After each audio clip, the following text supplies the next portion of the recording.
Switch screens.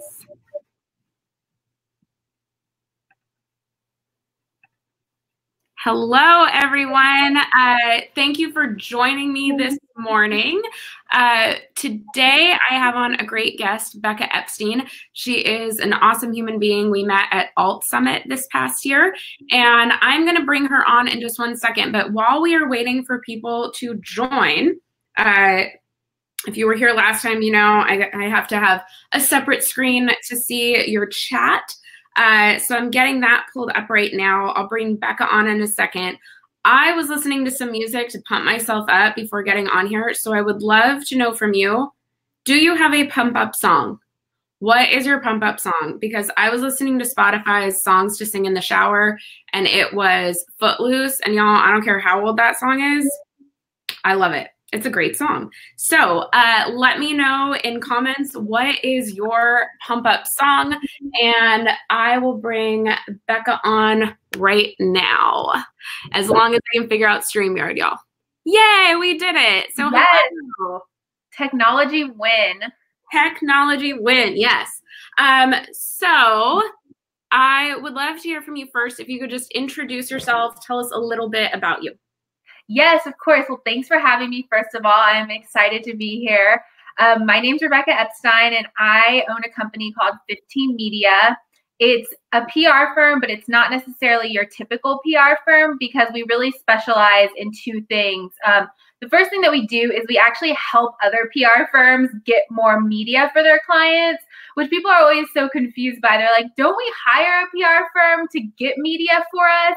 And yes, you do. But then I've sort of found a niche in that PR firms hire me to come in and kind of work the media, get the media placements, and then they turn around to their clients and say, like, look at all these great placements we got you. And that's sort of been my bread and butter for the last 9 years now, which is crazy. I work with over 50 PR firms across the country. And I always just say I'm like a ghost publicist. I'm out there kind of getting the placements. And then, like I said, they show their clients. And then through that, I started doing DIY PR workshops because I was working with so many PR firms, and I just realized that there was sort of a gray area. There was sort of an area where small business owners weren't yet able to afford a PR firm or didn't have the resources to invest kind of that costly retainer. And so that's why I sort of started doing a lot of DIY PR workshops, so I could help small businesses just know how to, reach out to their local TV station or reach out to their local newspaper and start to get some media placements to get the word out there about their business. That's awesome. When we met, I just thought that was the most interesting thing. Like, you hear from people, niche down, do something niche. And it's like, okay, but what? How do we do that? What does that mean? And I think you just created such an awesome niche. I think it's so interesting. But I want to go back in time. Yes. Let's start there. So what was your first job? So the first ever kind of paying job I had was actually working at a fast food barbecue chain that's here in Texas. And the reason I worked there with a really good friend of mine, is that they were paying way higher than minimum wage at the time. I think they were paying $9 or $10 an hour, which is like over $2 more than minimum wage. And so that's why all the high school students were getting jobs there. And that was my first job. And the reason I got it was because I really, really wanted to go to New York to visit a friend. And my parents weren't having any part of that. They weren't paying for it. And so I got this job, and I worked there, and I honestly still have some pretty fond memories of it. It was a good time. It was all high school students. So, it was fun. It's awesome. Everybody needs that first job. And I say everyone should have to work some customer service job. Oh, 100%. So after that job, I actually did a few other kind of waitressing jobs. And then I actually worked at Gap for a really long time. I would spend my summers in college working there. And then it was nice because I'm originally from San Antonio, Texas. And so when I went home for the summers, I could work at a location there. And then when I went back to college in New York, I could work a few hours during the week during school at a location in New York. And honestly, that job at Gap was probably one of the most valuable things I've done. I just learned so much, and having to deal with people all the time. I mean, I 100% agree. Everyone should try to do customer service once, because it's tough, for real. It really is. I know. I worked limited too. Oh my God, rest in peace. now Justice, but yes, Limited 2 back in the day. And then, worked at Express, and then also worked at Nordstrom and guest relations at Disneyland. And so I've done my customer service route, but I'm such a stickler now for good customer service because of it. Yes. I'm like, come on, give me good customer service. It's just so ridiculous. But, okay. So when I looked at your LinkedIn, right after we met, I looked at your LinkedIn and we talked just briefly because I saw your internships, and I would love for you to share with my audience about the internships you had and maybe a couple of things you learned from them. Because one, as a Bravo fan, I was very intrigued by, and then the other, I'll let you speak to it. Sure. So one of the, I went to college in New York, and I feel like the greatest benefit and privilege of that is that I was able to do a lot of internships at pretty well-known companies while I was in college. Those internships were so valuable to me. I know that I would not be doing what I'm doing today without those internships. And the funny thing is, I guess I'll go back a little further before I even got the internships. So I actually started school at a college in Boston. I hated it. I was miserable there. I went for a year and a half. Finally, my parents, I came home for winter break or something, and my parents were just like, you have to leave. Like every time I'd go back, I would just start crying. I was miserable. And so then finally I got in. So I ended up graduating from NYU, and I had applied 3 times, and the third time was a charm because I finally got in after getting rejected twice. And so I finally, got to live in New York. That was my dream from when I was really little. And one of the first things I did when I got there is a lot of my friends that I had there, they all had internships, and it never really crossed my mind until I started hanging out with all these people that were working kind of in the fashion industry. And keep in mind, at the time, I was actually an international relations major. It was a major goal of mine to work for the UN.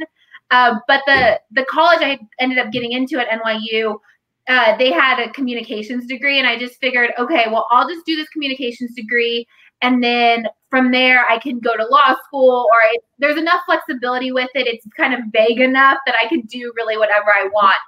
So at the time, anyways, a lot of my friends were working in the fashion industry. A lot of the people I were meeting were doing internships. And so I was like, okay, well, I guess I should figure out how to get into the fashion industry because it's something I've always been intrigued by.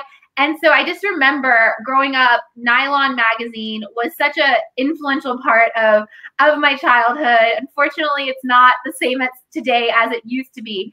Totally. And so I remember I was like, well, I love the magazine, and they have an office like not that far from my dorm where I was living. Let me just call and see how to get an internship. It was totally on a whim. And so I just called, and I mean, if I'm being 100% honest, things have changed with internships. Totally. Yes. They're not going to say no to free labor. So, I called, and they kind of told me, oh, this is where you submit your application. And so I submitted my resume, my application. I had actually done a few other internships before, actually in politics. I had worked for a congressman in San Antonio through high school. And so anyways, I submitted my resume. Long story short, they're not going to say no to this free labor that they need. They need people that will be lugging clothes all around New York. And so that's kind of how I got my foot in the door at Nylon. And then from there, I met someone from a PR firm called People's Revolution. It's not around, from my understanding, it's not around in the same way that it used to be. Right. I had met someone who was an assistant there because he kept coming into Nylon to drop off clothes from his fashion clients. And he's like, oh, yeah, we're always looking for interns.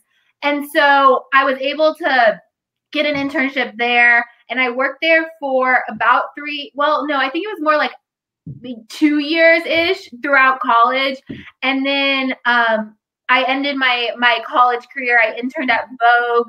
And then I actually went on to intern at Gap's corporate office. And honestly, the Gap corporate office, that was also a phenomenal experience. I mean, they're all in their own way a really great experience. But that's kind of how I ended up kind of navigating. I started at Nylon. I kind of met people, and then I was sort of jumping around. Yeah, that's awesome. So for those people who don't know, People's Revolution was Kelly Cutrone's PR firm, and there were seasons about it on Bravo. And it is still to this day one of the greatest reality shows ever made. So I need to figure out where I can go find old episodes because they used to be on iTunes. Did they? I truly love it. Also on The Hills in the City, which The Hills might still have. They just did a reboot of it. But yeah, I mean, honestly, I kind of breezed through the People's Resolution part, but that was so influential to me because I didn't even know what PR was. I had just kind of heard it, oh, what's public relations? It's some term. And I had no idea what it even was. And without that internship, there's no way I would be doing what I'm doing today. Totally. And that's what I love because I think, so I work with tons of students, right? And I work with a lot of communication students and they think, now I think a lot of times we've heard about internships from our friends who are engineering, computer science majors or accounting people, that the internship is a gateway to the job, right? That's how it's thought of now is like, I get the internship, so hopefully I can get a full-time job. And in certain majors, that's how that works. But for a lot of people, internships are just about discovery. Like internships are a great way to figure out, do I like this thing? And find new things that you can't learn everything in school, to find new things you like and go, oh, that sounds cool too. And so I love that that's how you found it. Plus, if you could work there, it means you are made of tough stuff. Like if you can handle it there, you know you can handle PR. Oh, yeah.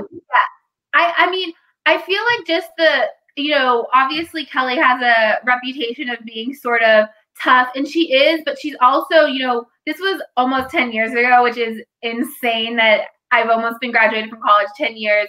But, she was tough. And the way she was tough is that she just expected a lot out of you, which I appreciated. And another thing that I always appreciated about her was she always, she was tough, but she would always let you know when you did a good job too. And I feel like having that balance is always nice in someone.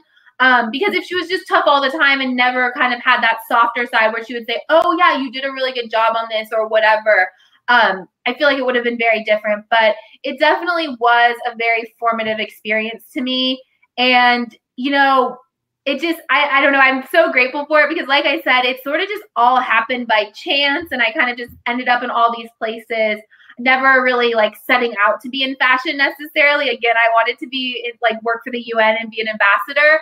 So it really did turn out really well. And to this day, I am still very grateful. Nice. No, and that's why I loved I love Kelly Catrone stuff because I think she is fair. I'm a person who I have high expectations for you because I think you can meet them. And so I always liked that in her. Yeah, no, definitely. And one thing that the biggest lesson I learned from her that I still tell people to this day, and maybe I'm jumping the gun on other questions you're going to ask, but she would always say that, mistakes are going to happen. No matter how much you try to make sure everything's perfect, mistakes are going to happen. It's always really about how you handle them. And if you make a mistake, all people want to know is that you're going to fix it or that you're being proactive to fix it. 9 times out of 10, people aren't mad that you made the mistake. We all make mistakes. And so something she always said and taught us was, don't make excuses. If you made a mistake, just say, oh, I'm sorry for the inconvenience. Here's how I'm going to fix it. And to this day, that's something that I still really take into consideration when I'm working with clients because, of course, things happen, things go wrong, stuff like that. And your first reaction is to kind of make excuses or deflect. But I always just remember that and say, oh my gosh, I'm so sorry. Here's what I'm doing to fix it. And most of the time people are okay with that. They only really care that you're being proactive to fix it.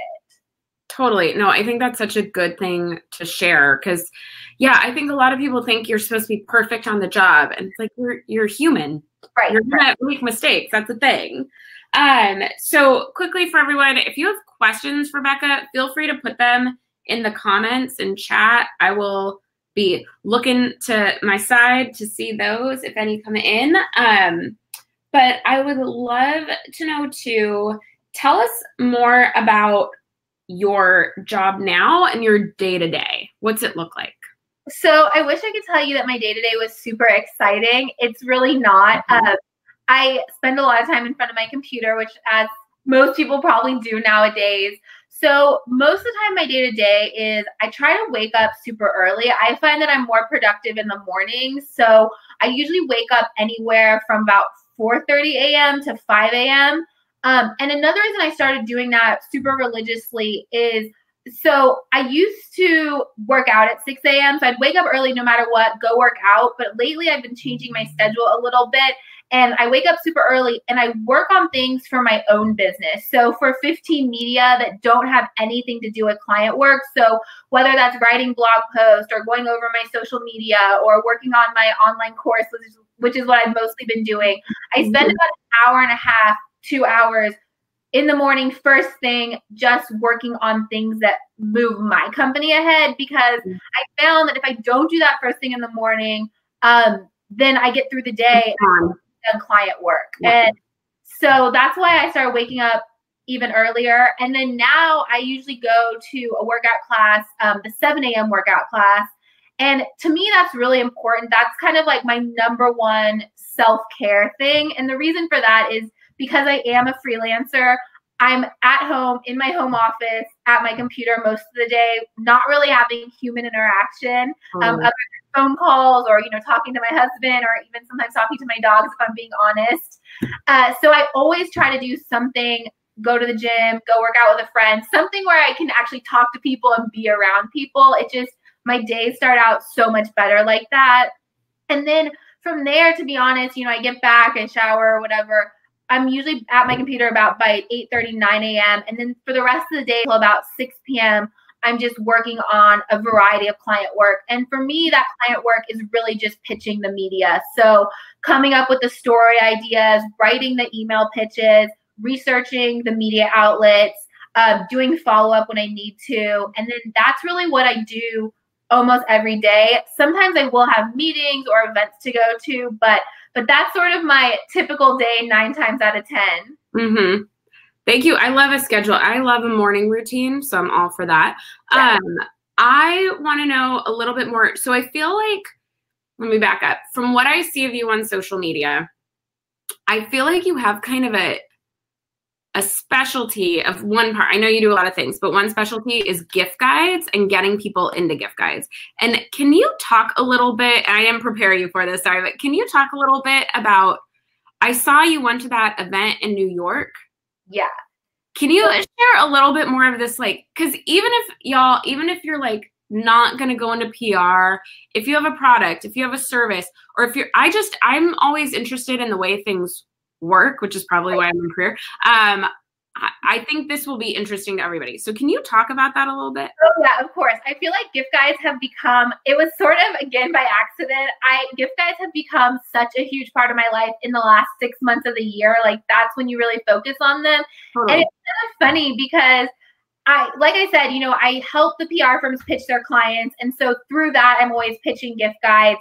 And when I started doing these DIY PR workshops, a lot of the people I do the DIY PR workshops for are Etsy sellers, people that sell at the farmer's market, kind of these small businesses that have products that are great for holiday gift guides. And so the reason it kind of became a thing in terms of, I'll start with the DIY PR workshops and then I'll kind of go into it. The reason it kind of became a thing for the DIY PR workshops, how to get your products in the holiday gift guides, is just because all of these product-based companies were coming to me, and holiday gift guides, there's so many of them that it can be kind of an easy opportunity for you to get the word out there about your product. And when your customers are willing and ready to shop, around the holidays, people are wanting to spend money. So why not try to get your products in front of them during that time? And so the very, very first, actually last year, online course that I did was DIY PR, how to pitch holiday gift guides. And then it just kind of became a thing. Just because, again, there's so many of them. So if you have a product, it's easier to pitch that if you're doing your own PR rather than throughout the year. You kind of have to start getting a little bit more creative. What story idea should I pitch? Whereas holiday gift guides, all you're saying is, hey, media, here are my products that I think would be a good fit in your holiday gift guide. Are you interested? So, oh, great. Now my dogs are barking. No, it's totally fine. My dog barks all the time. I'm shocked. He's sleeping right now. But I'm ready for him to jump up here any minute, so don't worry about it. So that's sort of why I started doing the DIY PR workshops, and it just kind of fit the types of people that were coming to me to want to learn more about PR. Right. So yeah, and it's funny because for the national magazines, so this becomes such a huge part of my life starting in the summer because big national magazines like Good Housekeeping, Glamour, they start deciding on their print gift guides in the summer. And then throughout, like nowadays, there's a lot of online gift guides. So if you've missed that mark, you still have opportunities for online gift guides. I love a gift guide. Like I will look at magazines. I don't look at any other time of year at the holidays. I'm like, oh, they'll have a gift guide. And then I go on YouTube and like watch everybody's gift guides, all the like blog gift guides. I love it. I'm trying to decide. I'm probably going to have a couple gift guides myself this year just because it's like, I love sharing recommendations and I love seeing other people's recommendations. So, and it's just, you know, there are gift guides all throughout the year. Yeah, my dad's like, oh, Teddy. So professional, y'all. Sorry, this is on Saturdays at home. Really on the phone. They don't bark until I'm on a video on the phone. Oh, yeah, of course. But there are gift guides, you know, throughout the year. There's gift guides for Valentine's Day. There's random guides of, you know, 5 gifts for your best friend, 5 gifts for your dog. But I just find that there's such a volume of gift guides at the end of the year, obviously. And so, so that's why I really do the DIY Bekah workshops. And here's a shameless plug. I have something that's selling on my website where it's a media list. So I've spent hours kind of researching who did gift guides last year online. At publications like goodhousekeeping.com, realsimple.com. Nice. And so I'm selling that on my website so people can really just write the pitch and you already have a list. You know who to pitch. You send the email. That's awesome. I'm probably going to need that. I don't have a full product, but I'm going to find something to share with. Like, I just want the list. I don't know. It's funny because I created that list somewhat selfishly because for my clients that I'm actually pitching, you know, through the PR firms, I am doing a lot of holiday gift guide pitching. And actually that event that you mentioned in New York, I actually went with one of my clients there. And so one of the biggest indicators of what people are going to cover in the future in terms of journalists is seeing what they've covered in the past. So I always, whenever I'm pitching a holiday gift guide, like let's say, for example, one of the companies I pitch a lot, it's a doll company. So I researched, okay, who did gift guides for kids last year? And then I pitched those same people. And so I was already doing that research and I figured, okay, this is something that's really valuable to me. So let me put it all together in a media list. And so, yeah, that's what I did. And it's funny because a lot of PR people have actually been the ones more than anyone buying that media list. That's interesting. Yeah. That makes sense because like I'm a huge Oprah's Favorite Things person. Oh, yeah. Like, that was a freaking national holiday back when that would be on every year. Like we're all going to sit and watch.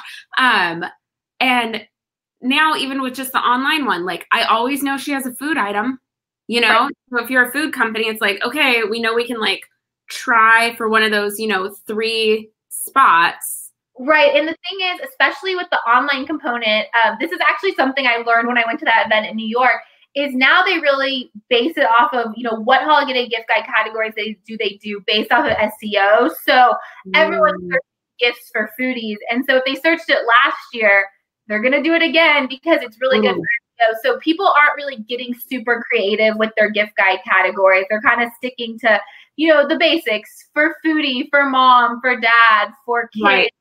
Now there's a huge category for pet lovers. That's actually where I see some of my most, like my biggest successes in holiday gift guides. So, so that's why that list is so valuable because no one's really reinventing the wheel for holiday gift guides just for SEO purposes and what people are searching. That's interesting that it's SEO. Of course. What isn't SEO these days? Yeah, exactly. But yeah, look, Teddy's birthday and Christmas are 3 days apart. So I'll be looking at every pet gift guide for him. He's going to get so spoiled. I know, there's a lot out there, let me tell you. I love new pet things. I love it.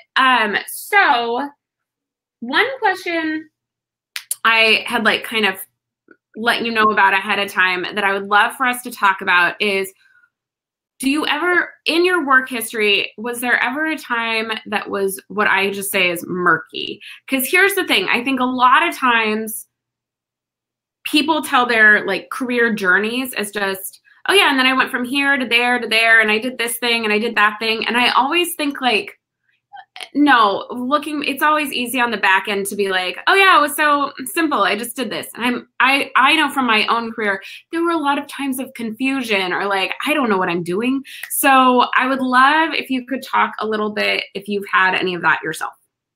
Yes. So honestly, all the time. I mean, I feel like there's at least one moment a day where I'm feeling kind of murky. So I'll give you an example. For me, it's always been important. You know, people are always kind of like, oh, are you going to start more of a traditional PR firm? And my answer is always no. There are so many amazing PR firms out here, you know, all over the country that I work with. And even here locally in Austin, I mean, there must be like 200 PR firms. And it's like, Austin is not even that big. Mm-hmm. So in no way, shape, or form do I want to kind of recreate a traditional PR firm model. And so something that's kind of been murky for me is figuring out, okay, well, I don't really want to be a PR firm, but how do I grow? You know, how do I kind of scale? And so doing kind of an online store and online courses has sort of been my answer to that, is trying to put out resources there for people that can't yet hire a PR firm, who are making great, amazing products that deserve media coverage. That's been sort of my way of trying to, you know, scale and become larger than just, you know, a publicist freelancer, which is essentially what I am. And so I feel like doing that has been murky every single day, you know, figuring out how to promote the online courses, figuring out how much content to put out there. So I've been doing it almost kind of on and off for the past 3 years in different shapes and form. And I still don't 100% have it figured out, just because I'm constantly trying to do new workshops or new online courses. And so every single day I would say it's murky for me, but something that I always try to remember. So I know my goal is to create a passive income. You know, with a lot of my client work, if I'm not working, if I'm not sitting at my computer pitching the media, I'm not getting paid. And so a huge goal of mine is to keep creating these downloadable content and online courses. So when I am on vacation, or when I, you know, it's the weekend, I'm still making money because I'm having that passive income.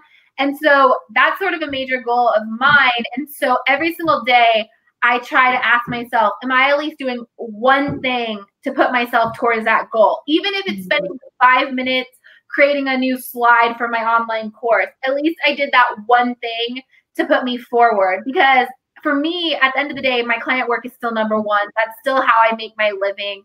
But it's not what I want to do forever in that same capacity. So I always just try, even when I'm feeling like I have no idea what I'm doing, you know, my stuff's not selling like I want it to.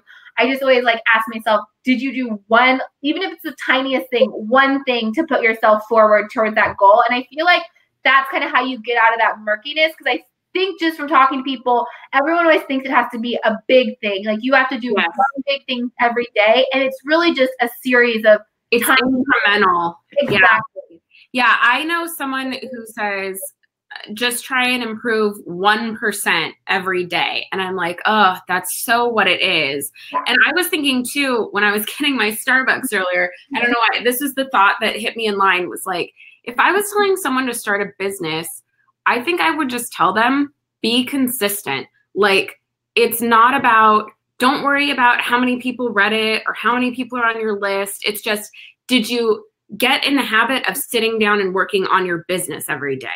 Exactly, 100%. I actually was just having this conversation with a friend of mine here in Austin, because, you know, she's launching something and she's like, oh, my list isn't big enough to launch it, all this stuff. And I'm just like, if I worried about that, I would never do anything. Like, I've had to cancel DIY PR workshops because no one signed up. I've had to like do all that stuff. But the reality is, it's better for me to have one person sign up for it and get it done than to just be thinking about it and waiting for that perfect moment. So you really can't get caught up on, especially like, is your list big enough? Do you have enough social media followers?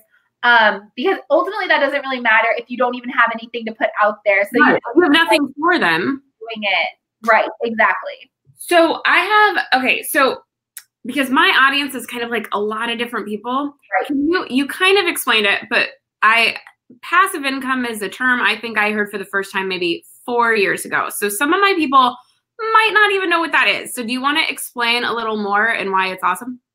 Yes, of course. No.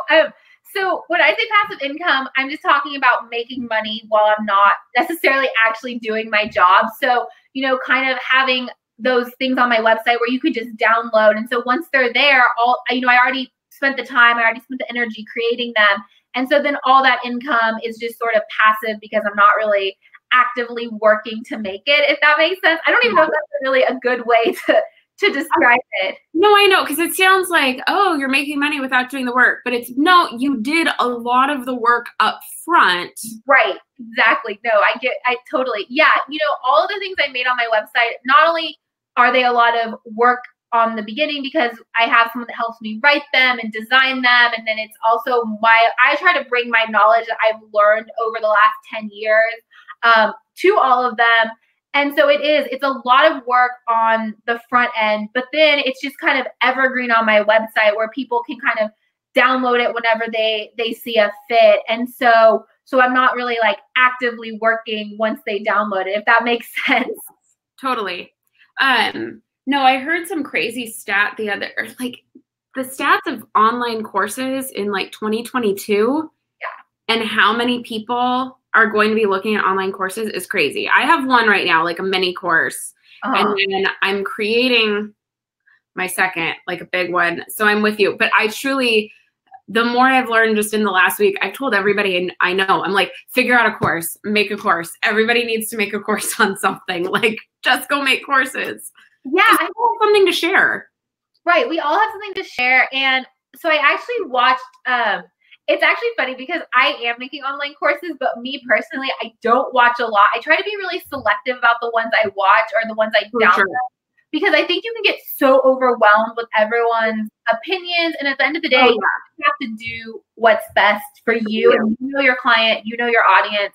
But I did watch something from Amy Porterfield the other day, and I kind of have followed her on social media, but I never actually like watched something. And what she said with the online course I thought was really interesting, and I feel like I might be misquoting this, is that you only have to be 10% ahead of the people that you're teaching. Because I always kind of wonder, like, oh my God, maybe I don't know enough about PR, or maybe I'm, not the best publicist out there. You always have kind of that self-doubt. But she really said, it kind of resonated with me and kind of made me, shut up that self-doubt that I deal with, because you really only have to be 10% ahead. And I feel like, especially the people that come to me for the DIY courses, they don't really know a lot about PR at all. So I feel like at least I can, add value to them. And that was sort of reassuring to me to hear her say that. Yes, I watched that webinar too. It was really honest. Sorry, now I'm going to the shameless plug because it was really, really useful, because I think another thing that okay, you can stop me if I'm going on a tangent, but no, okay, so hold on. This is what this is about, because I want people to see it. Like, this is what an informational interview, getting coffee with somebody, even virtually, should be. Like, it shouldn't just be like, and now I ask you a question, and then you answer, and I respond. No, like, this is what Bonnie, you go off and you talk about things that interest both of you. So we are just doing it publicly. Perfect. No, I love that. But I was really so impressed with it. And something else that really impressed me is that even though this was a free webinar, she really did give great information.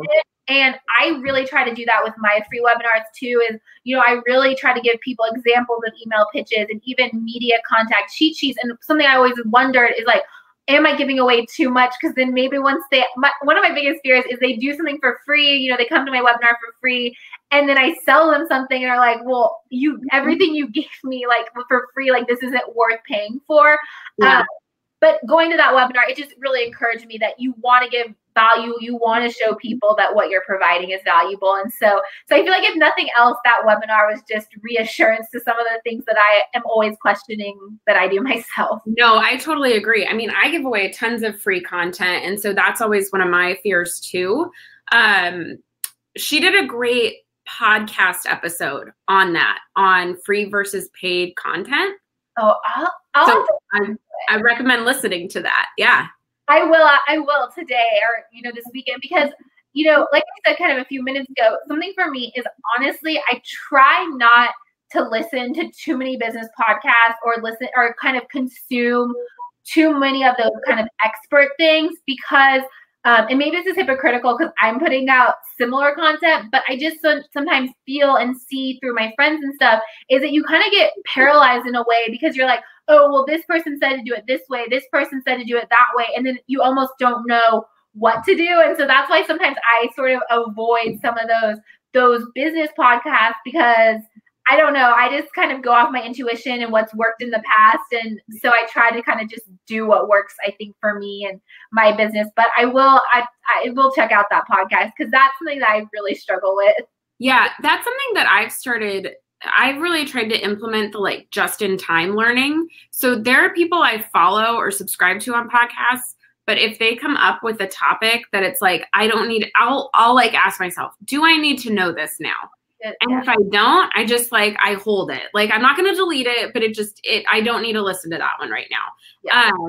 That's a good strategy.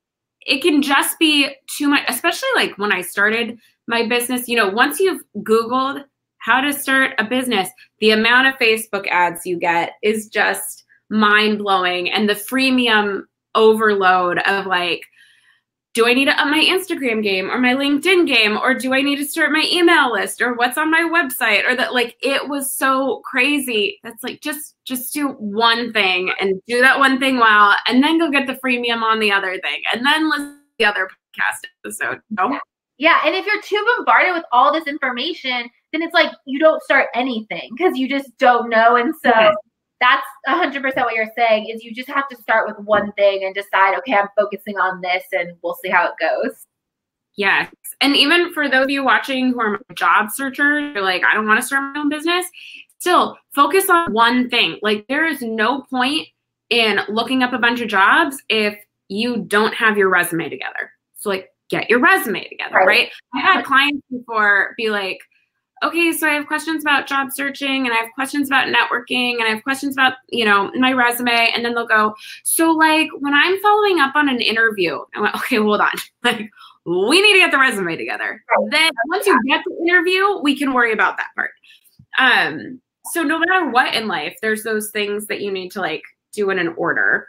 And I agree with you too on not listening to too many people. I was at a conference last weekend and, one of the women speaking, she talked about, there are people, even if she admires them, if they start making her feel less than, like her 10% better isn't enough, she unfollows them. And I went home and unfollowed a couple of people on LinkedIn. I'm like, this person makes me feel like, am I not doing enough? Is my information not good enough? And I just went, I don't need this. And I'm telling you, like the whole week, so much better. I'm loving the platform so much more, You have to do that. Yes. 100%. So for those watching, I would love, and I'll be honest, y'all, I don't know if my like thing is lagging or what, but if you're watching, I would love to know from you okay, y'all, I'm finally seeing it. I didn't see any of this. Sorry. Let's see. I am going to see if anyone has questions. I would love to know from you all, if you were going to make a course, what would it be on? Because I love to know, it's fascinating what people will make courses on. I have a friend who uses Cricut all the time, like the cutting machine that they sell. Yeah. And now it does all this other stuff. She knows how to use all of it. And I told her, I'm like, just go do, even if it's like a $10 course, like 5 things to make on your Cricut or whatever. Well, it would work. Oh yeah. The more specific, the better, I think, honestly. For sure. And then Athena did write in at the beginning and say that Cup of Life by Ricky Martin is her pump up song. If you missed it at the beginning, y'all, I was saying Footloose came on right before joining this. And I just love that song. There's something about that beat that it just gets you up and going. So if you have a pump up song, please let me know. And thanks to those of you who are here. Hi, Lucy. Hi, Rich. Bekah, there are people on here that I'm going to have to connect you to after this. So if anyone has questions or wants to share more, please do. Hopefully I can get this to like update. But a couple of quick rapid fire questions for you. And if nothing comes in, then we can just, say bye and get on with our Saturdays. But Rapid fire things. Since this is coffee and careers, I have to ask a super important question. What is your coffee order? So I'm pretty boring with coffee. One, I only drink cold coffee. I can't stand hot coffee. Yeah, even in like, it doesn't, okay, I live in Austin. It never gets cold. But even when I was in New York during the winter, I have to get cold coffee. So iced coffee, cold brew, whatever. I'm iced coffee all the time. That's why on the little logo for this, it's an iced coffee. Oh, that's so good. Oh, you are like a girl after my own heart because I cannot stand hot coffee. So I usually get iced coffee or cold brew, whatever they have, with some milk, and that's it. You know, sometimes it's almond milk, sometimes it's cream, really whatever I'm feeling, but no sweetener. So my coffee order, it's pretty bland and boring. Nice. It's fun, but that means it's cheaper, so you can go more often. That's true. I do have to say, for the first time in forever, yesterday I was actually at Starbucks, and I went there in the morning, and it was Friday, and I was trying to get some work done there, and I tried their pumpkin spice cold brew, whatever it was. It was good. It was good, but then it just made me think, like, I'm just gonna go back to my regular iced coffee. Like, I'm glad I tried it, but I'm good with just iced coffee and milk, whatever kind they have. Totally. I know in Austin they now have a couple of coffee bean and tea leaves. Their pumpkin spice cold brew is so much better than Starbucks one. I'll have to try it because there's not that many locations here, but there's actually one down the street from me. So I'll have to buy there one day and try it. When I lived in Waco and we went to Austin to go to Franklin's to sit in line for barbecue, I made our group stop at a coffee bean and tea leaf on the way. I was like, sorry, my little California heart needs coffee bean. So we're going to make a detour before going. No, priorities. I would have done the same thing. It's important. So since you live in Austin, favorite breakfast tacos? So I feel like my answer is not very unique, but Torchy's for sure. I know Torchy's is everywhere, and now they're growing nationally. I read something that they're going to open like 100 locations across the U.S. or something, maybe in California. It's coming to California. But I still love Torchy's. There are a few little local mom and pop places around my house that I go to pretty frequently, but Torchy's never lets me down. And the reason for that too is I love breakfast tacos, but my all-time favorite food is chips and queso. That is, I just love it. It's like my favorite thing everywhere, and Torchy's by far has the best queso. Their queso is spicy. It's so good. I don't know. Everybody loves it. It's a little too spicy for me, but I'm obsessed with their street corn. Anybody who's listening who's not from the area, not from Texas, just when you go to Texas, go to Torchy's. It is so good. I made my mom go.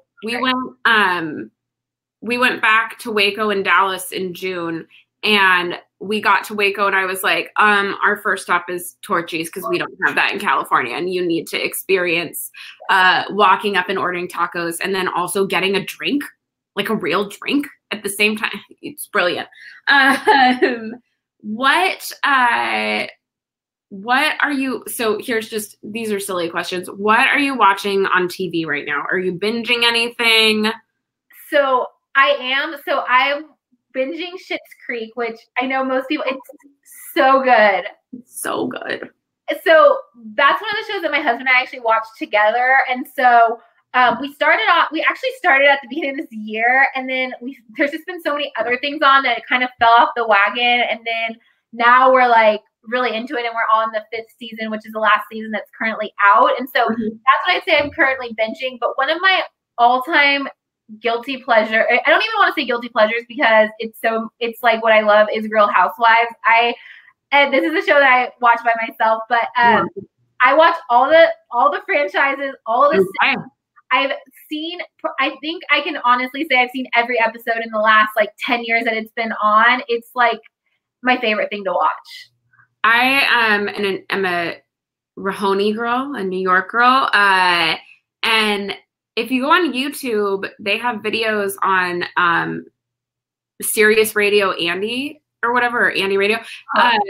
They did like Andy Playhouse Radio, and it's all these celebrities doing the whole Miami, New York trip. Oh, like, they did a transcription, and they do the whole. It's so good. Oh, that is so freak out. It's so good, and they do like the truffle fry, like trying to get the truffle fries. It's so good. So one question I want to ask really quick. Let's see. Okay, so Madeline, it's Madeline or Madeline? I'm never sure. I'm sorry. What can I do at the beginning of a new job to be thinking even further ahead towards my next career move, aka ensuring I'll have good stories and good recommendations? I have thoughts, but what are your thoughts? Can you repeat the first part again? You cut out a little bit at the beginning of the question. Yeah. What can I do at the beginning of a new job to be thinking even further ahead towards my next career move? That is a good question. I think the first thing is just kind of identifying the path you want to go. I think it's hard to just kind of say, okay, I want to be promoted, or, you know, what would be that end goal? What position do you want to have?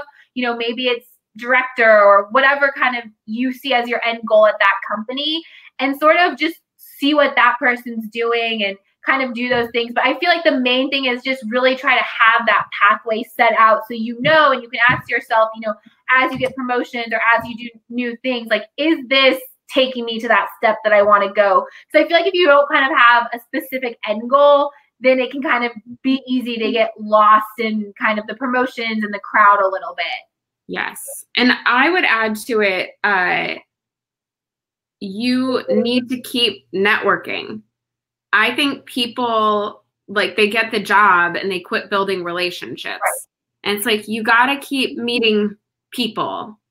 And she said at the beginning of a job, like, what would you do? Madeline, in the beginning, I would just make sure I'm doing a really good job.